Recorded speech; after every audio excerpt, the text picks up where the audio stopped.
তোমাদের সবাইকে আমার চ্যানেলে স্বাগত জানিয়ে শুরু করছি পার্ট 4। পার্ট 4 এর শুরুতেই আমরা আজকে করব 20 নম্বর অঙ্ক। তো দেখি 20 নম্বর অঙ্কে কি বলেছে। বলেছে রাবেয়া একটি বড় কাগজে 21 সেন্টিমিটার বাহু বিশিষ্ট একটি সমবাহু ত্রিভুজ আঁকলো। ওই সমবাহু ত্রিভুজের একটি অন্তর্বৃত্ত অঙ্কন করে বৃত্তাকার জায়গাটি রঙিন করলো। আমি রঙিন জায়গার ক্ষেত্রফল হিসাব করে লিখি। তাহলে দেখো যেমন যেমন বলা আছে তেমনি করে আমি এখানে একটা ছবি এঁকে নিয়েছি। ঠিক আছে, একটা সমবাহু ত্রিভুজ যার প্রতিটি বাহুর দৈর্ঘ্য কত 21 সেন্টিমিটার। প্রতিটি বাহুর দৈর্ঘ্য কত 21 সেন্টিমিটার এবং তার ভেতরে একটা অন্তর্বৃত্ত অঙ্কন করা হয়েছে। এখন বলেছে যে আমি এই জায়গা ভেতরের জায়গাটা অন্তর্বৃত্ত করে রঙিন করে দিলাম। এই ভেতরে এই বৃত্তাকার জায়গাটির ক্ষেত্রফল আমাকে বের করতে হবে। আচ্ছা, তাহলে আমাকে কি দেওয়া আছে? দেওয়া আছে, আমরা ধাপে ধাপে করতে থাকবো। দেওয়া আছে সমবাহু ত্রিভুজের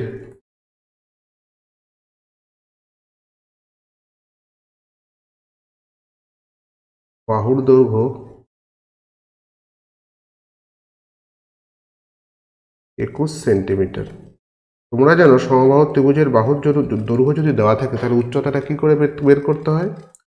দেয়ারফর সমবাহু ত্রিভুজের উচ্চতা ফর্মুলাটা আমরা সবাই জানি √3/2 ইন্টু বাহুর দৈর্ঘ্য। তাহলে বাহুর দৈর্ঘ্য কত আছে এখানে 21, অবশ্যই সেন্টিমিটার।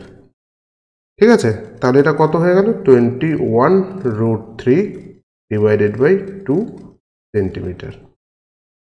এখন যে জিনিসটি বোঝার বা যে জিনিসটি ইম্পর্টেন্ট তোমাদের বুঝতে হবে সেটি কি, এটি হচ্ছে যদি উচ্চতা মানে আমার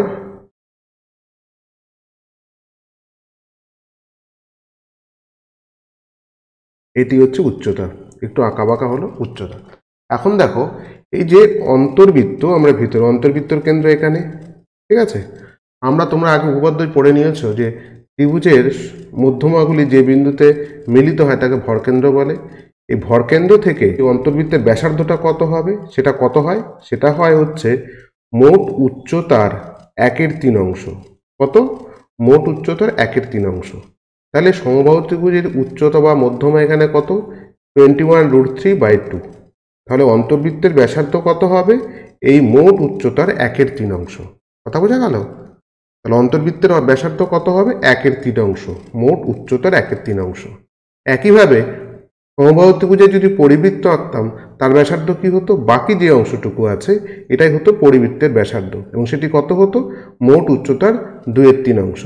ঠিক আছে, তাহলে আমাদের এখানে যেহেতু অন্তর্বৃত্ত বলেছে তাহলে অন্তর্বৃত্তের ব্যাসার্ধটা কত দাঁড়াচ্ছে, দেয়ারফর অন্তর্বৃত্তের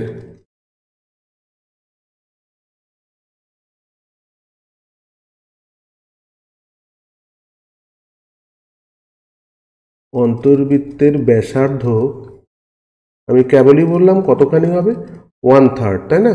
তাহলে 1/3 ইন্টু উচ্চতা 21√3/2 অবশ্যই সেন্টিমিটার। তাহলে দেখো অন্তর্বৃত্তের ব্যাসার্ধ যদি বের করে ফেলতে পারি তা আমরা অনায়াসেই আমরা কি বের করতে পারবো, অনায়াসেই আমরা ক্ষেত্রফলটি বের করে নিতে পারবো। এখানে এটি কাটাকাটি যাবে, 3 দিয়ে কাটবো 7, তাহলে এটা কত হলো = 7√3/2 সেন্টিমিটার। তাহলে দেয়ারফর অন্তর্বৃত্তের ক্ষেত্রফল কত, আমরা ফর্মুলা জেনেই নিয়েছি πr²। তাহলে এখানে পায়ের ভ্যালু কত, আমি একবারে করে দিলাম 22/7 r² মানে দুটো 7√3/2, তাহলে 7√3/2 হোল স্কোয়ার, আমি সেটাকে ভেঙে লিখলাম। হ্যাঁ, 7√3/2 অবশ্যই এককটা এখানে হয়ে যাবে বর্গ সেন্টিমিটার। তাহলে এখানে কিছু কাটাকাটি যাবে, তোমরা দেখতেই পাচ্ছ 7 দিয়ে কেটে দেবো আমি, এখানে 2 দিয়ে কাটলে এটা হবে 11, তাহলে উপরে কত দাঁড়ালো 7×11 77, তাই না? 77 ইন্টু √3 গুণ করলে কত হবে 3 হবে, তাই তো? আচ্ছা, তাহলে টোটালটা যদি আমি গুণ করি তাহলে সেটা দাঁড়িয়ে যাচ্ছে 77 ইন্টু 3, তাহলে 77 ইন্টু 3 বাই কত √2 বর্গ সেন্টিমিটার। এটা কত হয়ে যাচ্ছে আমার, এটা হয়ে যাবে 231/2 বর্গ সেন্টিমিটার। এটাকে যদি আমি ভাগ করে থাকি ভাগফল কত পাবো, এই ভাগফল পাবো আমি হচ্ছে 115 14.5 বর্গ সেন্টিমিটার। তাহলে বলেছে আমি রঙিন জায়গার ক্ষেত্রফল হিসাব করি, তাহলে সেই রঙিন জায়গার ক্ষেত্রফলটা কত হবে? 115.5 বর্গ সেন্টিমিটার। ঠিক আছে, তাহলে তোমরা লিখে নেবে। অতএব নির্ণেয় রঙিন জায়গার ক্ষেত্রফল কত দাঁড়িয়ে গেল? 115.5 বর্গ সেন্টিমিটার। তাহলে দেখো আমরা 20 নম্বর অঙ্ক কমপ্লিট করে ফেললাম। শুরু করছি 21 নম্বর অঙ্ক। 21 নম্বর অঙ্কে কি বলেছে? একটি সমবাহু ত্রিভুজের পরিবৃত্তের ক্ষেত্রফল 462 বর্গ সেন্টিমিটার। ত্রিভুজটির প্রতিটি বাহুর দৈর্ঘ্য হিসাব করে লিখি। তাহলে এখানে পরিবৃত্তের ক্ষেত্রফল দেওয়া আছে। তাহলে এখানে ধরো এটি বৃত্তের, এটি কেন্দ্র, আর এটি হচ্ছে পরিবৃত্তের ব্যাসার্ধ। ঠিক আছে, তাহলে ধরে নিই, কি ধরবো? ধরি পরিবৃত্তের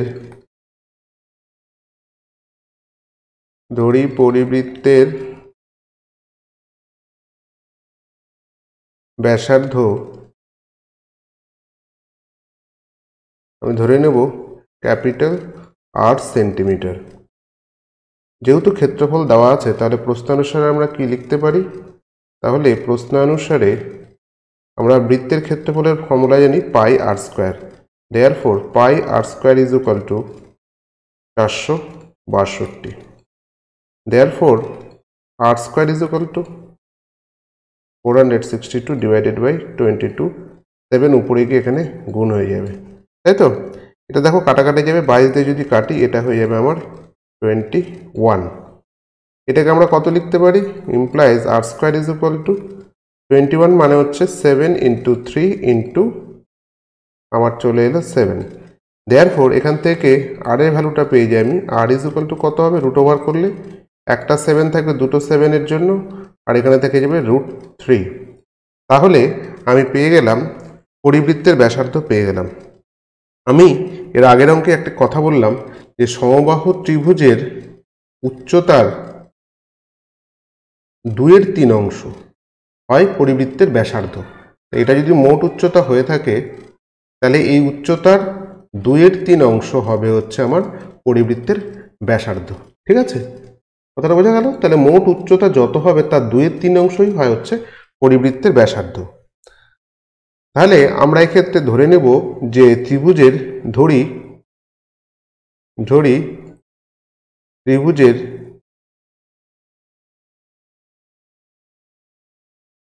প্রতিটি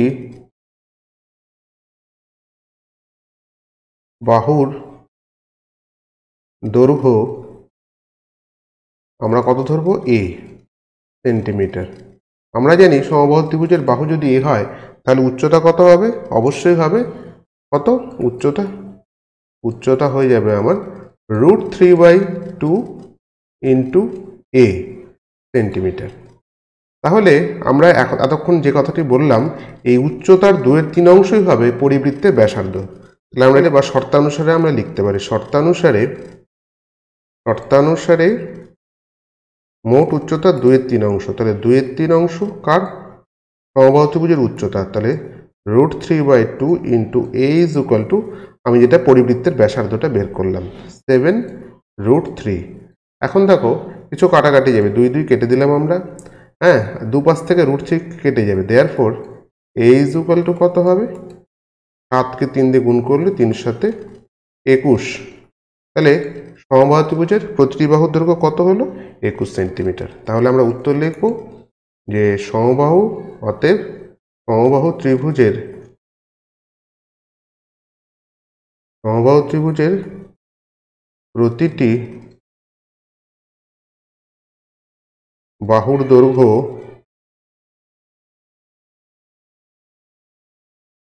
21 সেন্টিমিটার। শুরু করছি 22 নম্বর অঙ্ক।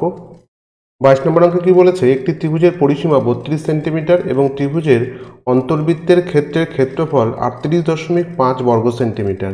ত্রিভুজটির ক্ষেত্রফল হিসাব করে লিখি। তাহলে আমাকে এই ত্রিভুজের ক্ষেত্রফলটি বের করতে হবে। তাহলে আমি প্রথমে নামকরণ করি, ধরি ত্রিভুজটি হলো এ বি এবং সি, এবং এর ভিতরে যে বৃত্তটা আছে অন্তর্বৃত্তের কেন্দ্র তার নাম দিলাম আমি হচ্ছে ও। এখন আমাকে কি দেওয়া আছে, ত্রিভুজটির অন্তর্বৃত্তের ক্ষেত্রফল দেওয়া আছে। তাহলে আমি কি ধরে নেব এখান থেকে, আমরা প্রথমে এখান থেকে ব্যাসার্ধটা বের করবো, এটা আমাদের প্রয়োজন। ধরি অন্তর্বৃত্তের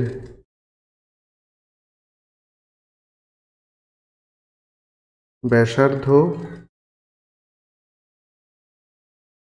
8 সেন্টিমিটার। তাহলে ক্ষেত্রফল কত হবে, অবশ্যই πr², এবং প্রস্থ অনুসারে সেটা বলে দিয়েছে কত, 38.5। তাহলে প্রস্থ অনুসারে আমি একবারেই লিখতে পারি πr² is equal two 38.5। therefore r² is equal to 38.5 divided by 22, পায়ের ভ্যালু উপরে চলে গেল 7। এখন দশমিকটা যদি আমি তুলে দিই নিচে হবে 10।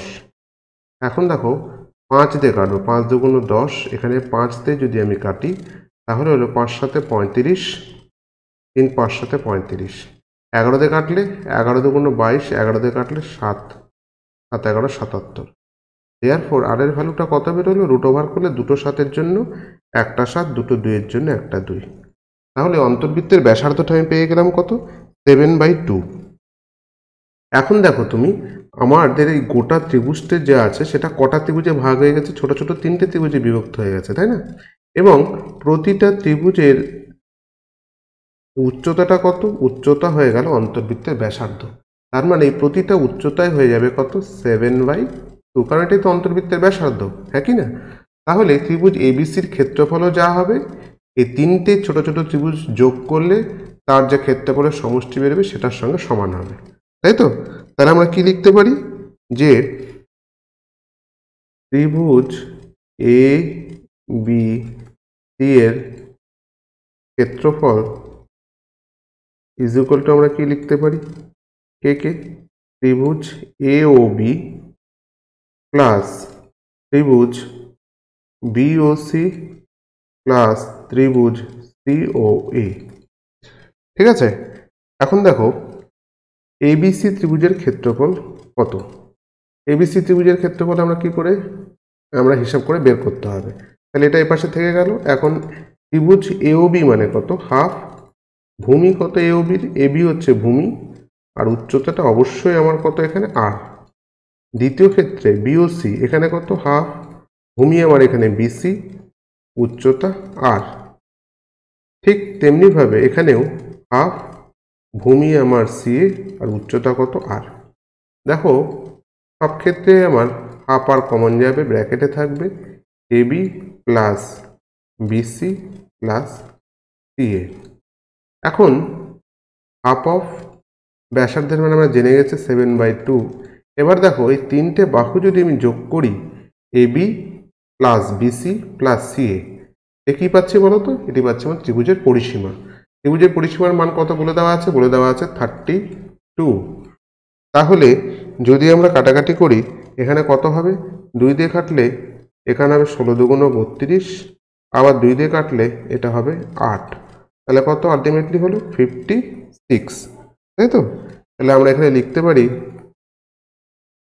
ত্রিভুজ, অবশ্যই ত্রিভুজ এবি সি এর ক্ষেত্রফল এত, ইউনিটটা অবশ্যই হবে আমার কত, বর্গ সেন্টিমিটার, কারণ বাকি এককগুলো আমার সেন্টিমিটারই দেওয়া আছে। এখানেও আমরা লিখব সেন্টিমিটার। ঠিক আছে? তাহলে 22 নম্বর অঙ্কটা আমরা করে ফেললাম।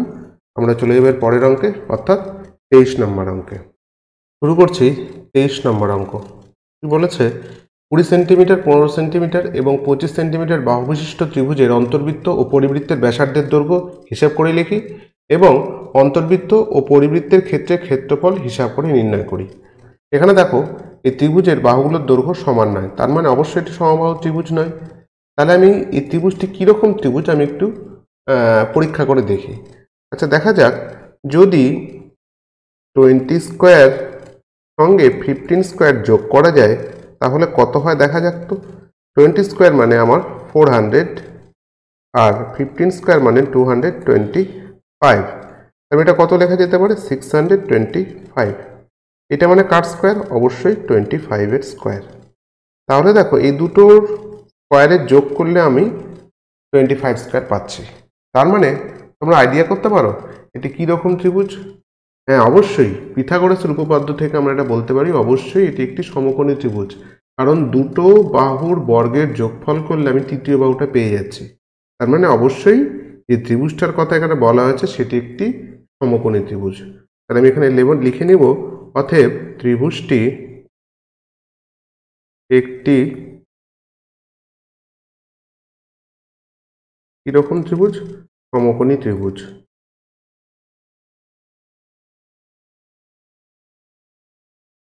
ঠিক আছে, তাহলে আমি প্রথমে একটু সমকোণী ত্রিভুজটা এঁকে নিই।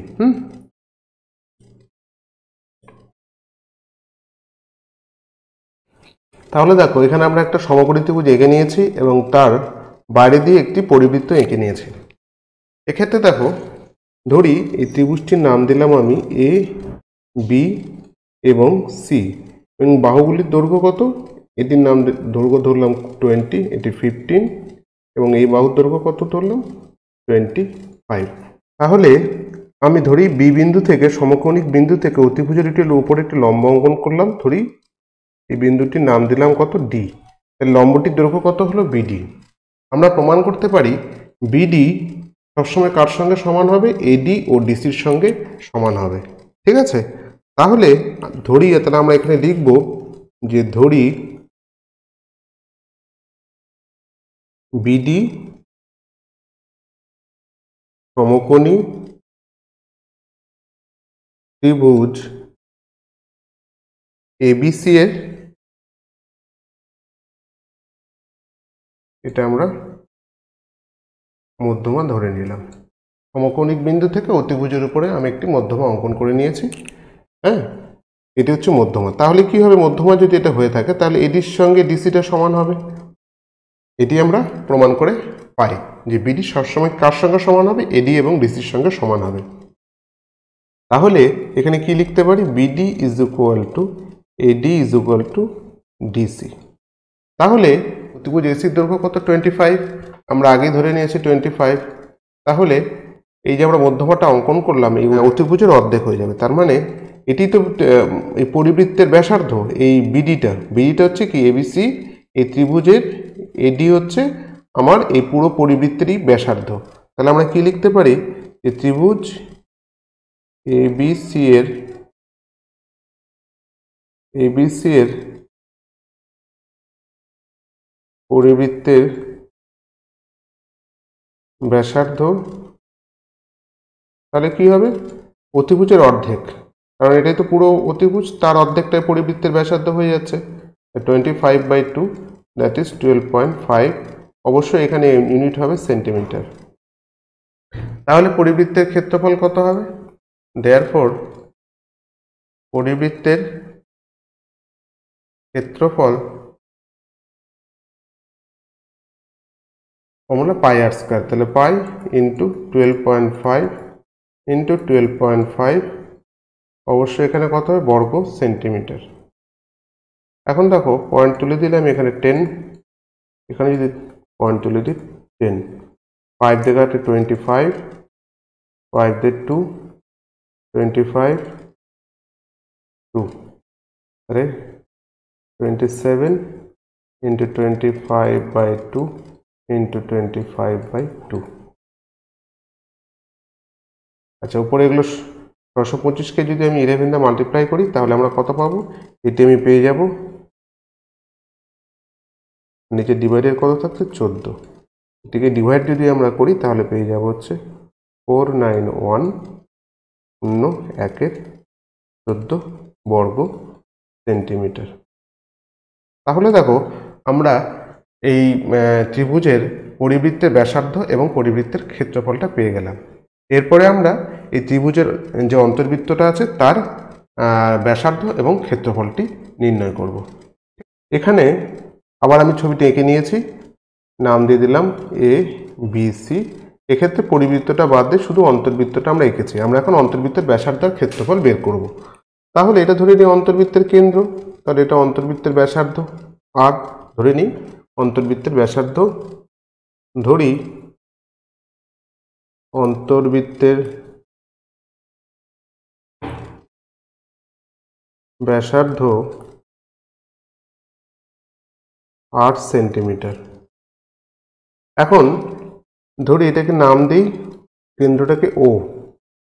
এখন আমি কি করব, শীর্ষবিন্দুগুলোকে যোগ করে দেব।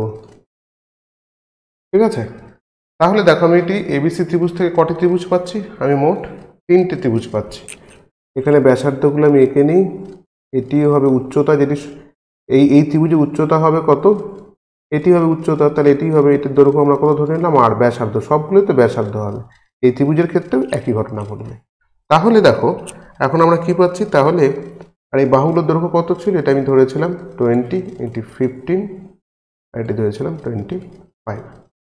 এখন ত্রিভুজ এবিসি এর ক্ষেত্রফল কার সঙ্গে সমান, অবশ্যই এই যে 3টে ছোট ছোট ত্রিভুজ হলো এবিসি এর মধ্যে, তাদের ক্ষেত্রফলের সঙ্গে সমষ্টির সঙ্গে সমান হবে।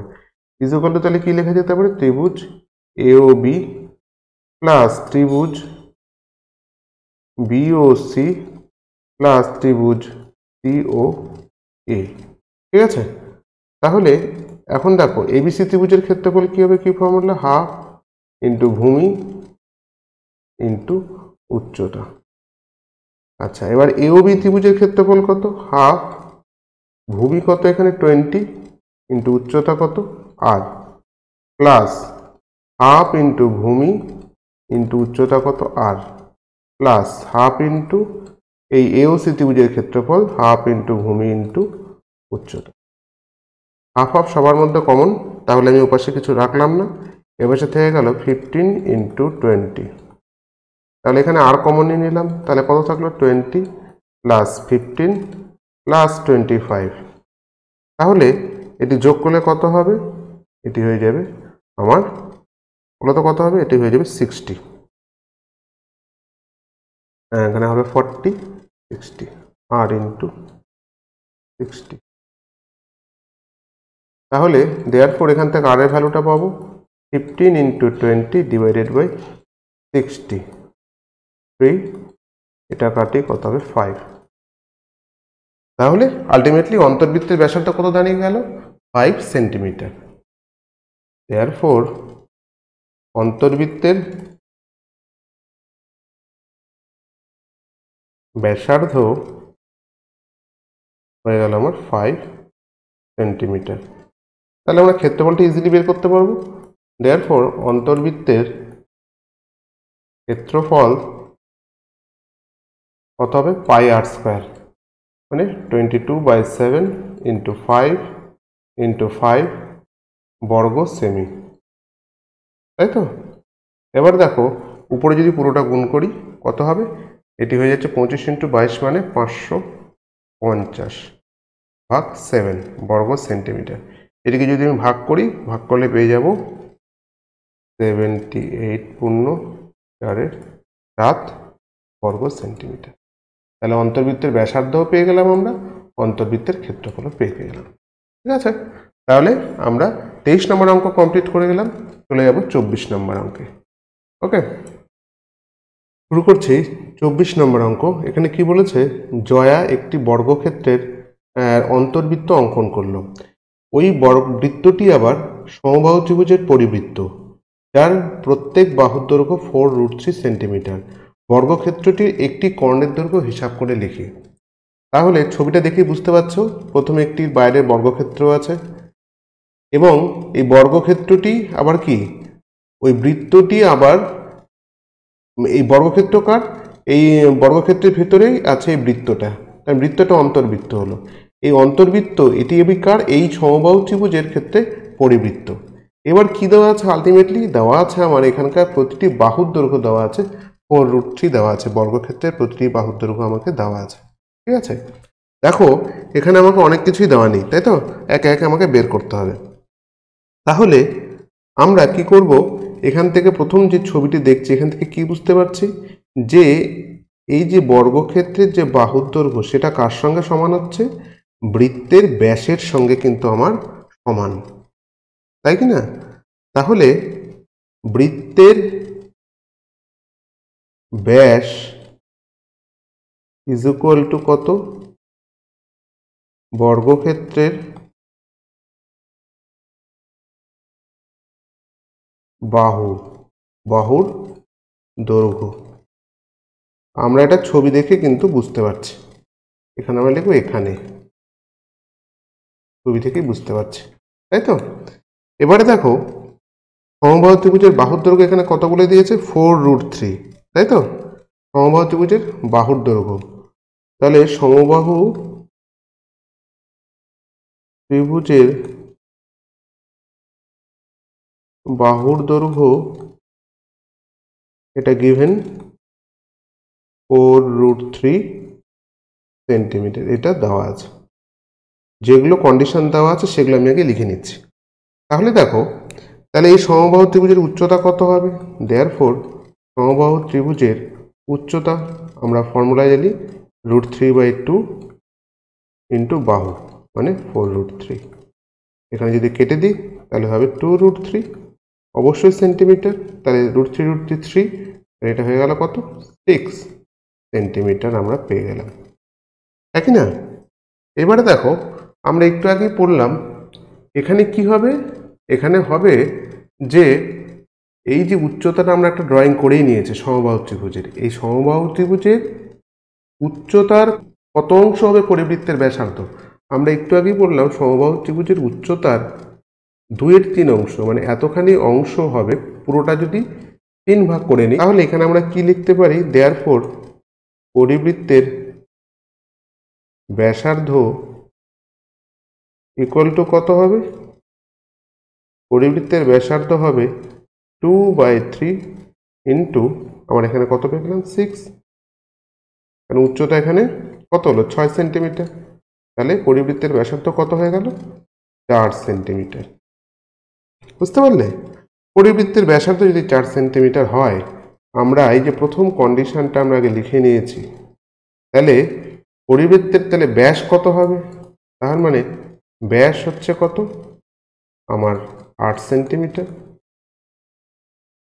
ব্যাস যদি 8 সেন্টিমিটার হয় তাহলে এখানে আমরা কি আগেই বলে নিয়েছি, তাহলে বর্গক্ষেত্রের বাহুর দৈর্ঘ্য বৃত্তের ব্যাসের সঙ্গে সমান।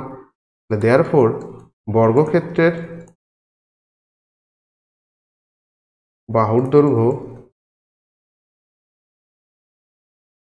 দৈর্ঘ্য কত হবে? অবশ্যই 8 সেন্টিমিটার হবে। এবার আমাকে প্রশ্নে কি বলেছে? বর্গক্ষেত্রটি কর্ণের দৈর্ঘ্য নির্ণয় করো। বাহুর দৈর্ঘ্য জানলে তো কর্ণের দৈর্ঘ্য খুবই সহজ, তাই না? তাহলে দেয়ারফর বর্গক্ষেত্রের কর্ণের দৈর্ঘ্য, আমরা কর্ণের দৈর্ঘ্যের ফর্মুলা কি জানি? a√2, যেখানে বাহুর দৈর্ঘ্য a, এখানে বাহুর দৈর্ঘ্য 8, তাহলে কর্ণের দৈর্ঘ্য কত হবে? 8√2 সেন্টিমিটার। আশা করি তোমরা অঙ্কটি বুঝতে পেরেছ। যদি বোঝার কোনো অসুবিধা থেকে থাকে অবশ্যই কমেন্ট বক্সে জানাবে, ঠিক আছে? তাহলে এখানে 24 নম্বর অঙ্ক হয়ে গেল। আমরা চলে যাবে পরের অঙ্কে, অর্থাৎ 25 নম্বর অঙ্কে। আচ্ছা, এবারে দেখো 25 নম্বর অঙ্কে কি বলেছে? যে সুমিত কি করেছে? একটি তারকে সমান দুটি অংশে কাটলো। একটি অংশকে বর্গাকার, অপর অংশকে বৃত্তাকারে বাঁকালো। বৃত্তাকার তারটি বর্গাকার তারটির থেকে 33 বর্গ সেন্টিমিটার বেশি জায়গা নিলে তারটির প্রকৃত দৈর্ঘ্য হিসাব করে লিখি। ঠিক আছে? তাহলে প্রথমে ছিল আমার এরকম ছিল দুটো সমান তার কেটে নিয়েছে। একটি এখান থেকে কি তৈরি করেছে? এখান থেকে একটি বর্গক্ষেত্র তৈরি করেছে, আর এখান থেকে একটি তৈরি করেছে? একটি বৃত্ত তৈরি করেছে। কিন্তু তোমরা এই দুটো থেকে কি বুঝতে পারছো? যে এদের এই সমান তারের দৈর্ঘ্য ছিল, তো তার মানে এই বর্গক্ষেত্রের যা পরিসীমা আর বৃত্তের যা পরিধি তা কিন্তু সমান। ঠিক আছে? তাহলে ধরে নিই বর্গক্ষেত্রের বাহুর দৈর্ঘ্য কত? a, আর বৃত্তের ব্যাসার্ধ কত ধরে নেব আমি? r। তাহলে এর পরিসীমা কত হবে? 4a, এর পরিধি কত হবে? 2πr, এটা আমরা জানি। তাহলে তোমরা এখানে ধরে নেবে, লিখবে, ধরি বর্গক্ষেত্রের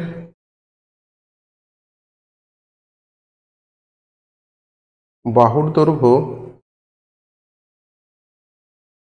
অবশ্যই কত a সেমি, এবং বৃত্তের ব্যাসার্ধ আর সেমি, আমি ধরে নিলাম। ঠিক আছে, এইবারে আমরা যে কন্ডিশনটা পেয়ে গেছি প্রশ্নানুসারে, তাহলে কি লিখতে পারি? তাহলে প্রশ্নানুসারে আমরা লিখতে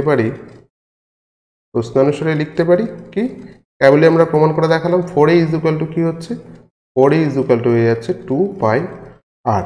ঠিক আছে, এখান থেকে আমরা এর ভ্যালুটা বের করতে পারি 2πr/4, মানে πr/2, 2 কেটে গেল πr/2। আচ্ছা, এখানে আরেকটা কন্ডিশন কি বলে দিয়েছে? অ্যাকর্ডিং টু কন্ডিশন এখানে আরেকটি বলে দিয়েছে যে বৃত্তাকার তারটির থেকে 33 বর্গ সেন্টিমিটার বেশি জায়গা নেওয়া মানে কি ক্ষেত্রফল, তার মানে বৃত্তের ক্ষেত্রফলটা আমার বেশি। তাহলে বৃত্তের ক্ষেত্রফলের ফর্মুলা কি? πr², কার চেয়ে বেশি? বর্গক্ষেত্রের চাইতে বেশি। কত বেশি? 33 বর্গ সেন্টিমিটার বেশি। এবার দেখো, দুটোকে আমি একই জাতীয় রাশিতে পরিণত করব, কারণ আমার এখানে তারটির দৈর্ঘ্য বের করতে হবে। ঠিক আছে, তাহলে এখানে πr², একে এ করলেও হতো বা একে আর করলেও হবে। তাহলে এর মান কত বের করেছি আমি? πr/2 তার হোল স্কোয়ার। ঠিক আছে, ইজ ইকুয়াল টু 33। এখান থেকে আমরা কি করতে পারি? এখান থেকে দেখো তোমরা πr² কমন নিতে পারো। πr² কমন নিলে এখানে হচ্ছে 1 মাইনাস কত থাকবে বলো তো? এখানে তো আমি কমন নিচ্ছি πr², এখানে r²/4 হয়ে যাবে। তার মানে আমি যদি এখান থেকে πr² কমন নিয়ে নিই, তাহলে একটা পাই পড়ে থাকছে, আর তলায় কত পড়ে থাকবে? 4 পড়ে থাকবে, ইজ ইকুয়াল টু 33। ঠিক আছে, এখান থেকে আমরা কি লিখতে পারি?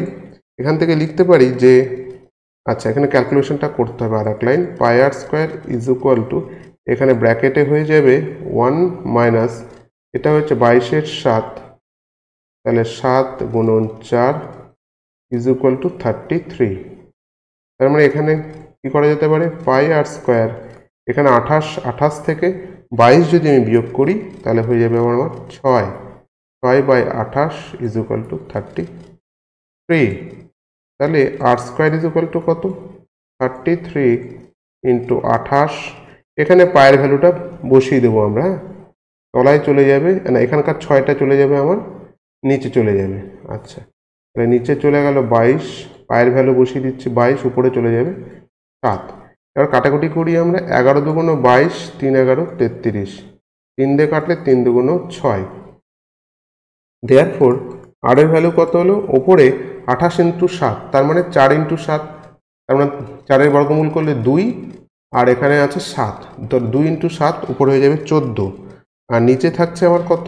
2। ঠিক আছে, তাহলে আমার কাটাকাটি করলে হবে হচ্ছে 14/2, মানে 7। তাহলে আমরা ব্যাসার্ধটা আমরা পেয়ে গেলাম।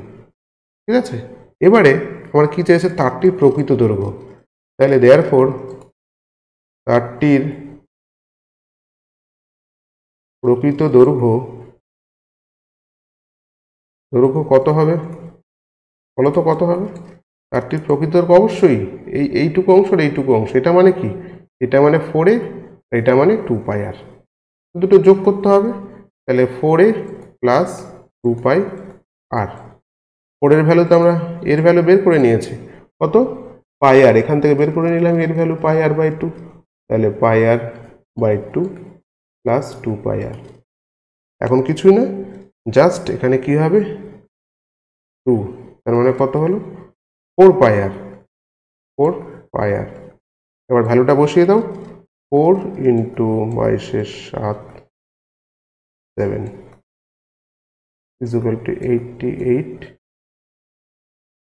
সেন্টিমিটার। তাহলে আজ এখানেই শেষ করছি। এর পরের পার্টে আমরা এমসিকিউ এবং সংক্ষিপ্ত প্রশ্ন উত্তরগুলো সমাধান করব। তাহলে ঠিক আছে, অন্য দিনের মতো আবারও এই কথাই বলবো, যদি আমার পড়ানো ভালো লেগে থাকে তাহলে অবশ্যই লাইক বাটনটি প্রেস করবে এবং আমার চ্যানেলটি সাবস্ক্রাইব করবে, যাতে তোমরা পরবর্তী ভিডিওগুলি অনায়াসে পেতে পারো। ঠিক আছে, তাহলে আজকে এখানে শেষ করছি। সবাই ভালো থাকবে।